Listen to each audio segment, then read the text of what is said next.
Hi friends, అందరికీ నమస్తే. ఎలా ఉన్నారు? ఆంధ్రప్రదేశ్లో ఏపీలో మొదలైనటువంటి రేషన్ కార్డ్ యొక్క వెరిఫికేషన్ అండి, సర్వే ప్రారంభమైతే అయిందండి. కేంద్ర ప్రభుత్వము రాష్ట్ర వ్యాప్తంగా రేషన్ కార్డుల యొక్క ప్రక్రియ అయితే ప్రారంభిస్తుందండి. ఈ సర్వేలో అనర్హులను గుర్తించి వారి యొక్క రేషన్ కార్డు తిరస్కరణ చేసే ప్రయత్నాలు జరుగుతున్నాయి. ప్రధానమంత్రి గరీబ్ కళ్యాణ్ యోజన పథకం కింద అనర్హులను గుర్తించి వారిని తొలగించేందుకు కీలక నిర్ణయం అయితే తీసుకోవటం జరిగింది. ఎవరైతే ఆధార్ కార్డు ఉండి, ఎవరైతే ఒకవేళ మ్యారేజ్ సర్టిఫికెట్ అయి ఉండి, ఖచ్చితంగా ఎవరైతే కొత్త రేషన్ కార్డుదారులుగా ఉండే అర్హత ఉండేటువంటి వారు కొత్త రేషన్ కార్డుకి అప్లై చేసుకోవడానికి తొందరలో కూడా వారందరికీ కూడా ఎంతో కాలంగా ఎదురు చూస్తున్న వారందరికీ కూడా కొత్త రేషన్ కార్డు పొందుకోవడానికి మ్యారేజ్ సర్టిఫికేట్తో పాటుగా మ్యారేజ్ ఫోటో ఉంటే చాలండి. అది కొద్ది దినాల్లోనే కొత్త రేషన్ కార్డులో మరి పేరు నమోదు చేసుకోవటానికి లేదా కొత్త రేషన్ కార్డు ఇవ్వడానికి కూడా ఆంధ్రప్రదేశ్ ప్రభుత్వం అయితే తొందరలో ఈ యొక్క ప్రక్రియను అయితే ప్రారంభించబోతుందండి. రేషన్ కార్డుల యొక్క సర్వే ఈ 2025 సంవత్సరంలో మరి కొత్త ఇవ్వబోతుందండి. సర్వే యొక్క ముఖ్య లక్ష్యమే ఉద్దేశం ఏంటంటే రేషన్ కార్డు తిరస్కరణ సర్వే ప్రక్రియ ఉండబోతుంది.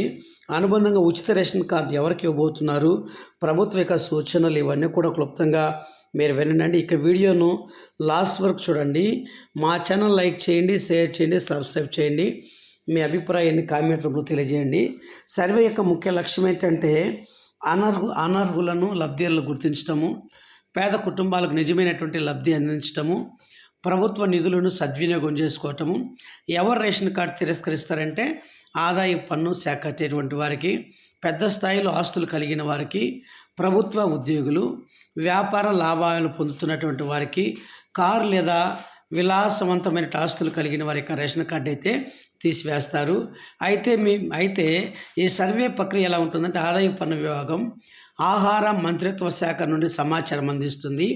ఈ సమాచారంపై రేషన్ కార్డుదారులకు పరిశీలన జరుగుతుంది.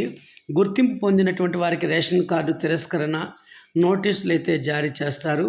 అయితే ఫిబ్రవరి నెల నుండి 5 ఏళ్ల పాటు పేదల కుటుంబాలకి ఉచిత ఆహార ధాన్యాలు అందించబడుతుంది. కేంద్రం 1,97,00,00,000 కోట్ల బడ్జెట్ కేటాయించింది. ఈ 2025 నుంచి 26 ఆర్థిక సంవత్సరానికి 2 లక్షల కోట్ల పైగా మరి ఉచిత ఆహారానికి అయితే కేంద్రం అయితే మరి జమ అయితే చేయబోతుంది జరుగుతుందండి. సర్వే యొక్క ముఖ్య లక్షణాలు ఏంటంటే అనర్హత కలిగినటువంటి లబ్ధిదారులు గుర్తించడం, నిజమైన పేదలకి లబ్ధి చేకూర్చడం అండి. ఇవన్నీ కూడా తొందరలో చేయబడుతుంది. అయితే మీరు ఖచ్చితంగా అండి రేషన్ ప్రక్రియను ప్రజలకు అవగాహన కలిగించి పేద కుటుంబాలకు నిజమైనటువంటి లబ్ధి పొందించడంలో కీలక పాత్ర అయితే పోషిస్తుంది. ప్రజలు తమ సమాచారం పక్షంగా ఉంచుకోవటం చాలా అవసరం అండి. సర్వే ఫిబ్రవరి ఈ నెల నుంచి కూడా ప్రారంభిస్తారండి. సర్వే లక్ష్యము అనర్హులను గుర్తిస్తారు. PMGKAY అనగా 5 ఏళ్ల పాటు మరి ఉచిత రేషన్ అయితే భారత ప్రభుత్వం అయితే అందించబడుతుందండి. ఈ సమాచారం కనుక మీకు నచ్చినట్టయితే ఫ్రెండ్స్ మా ఛానల్ లైక్ చేయండి, షేర్ చేయండి.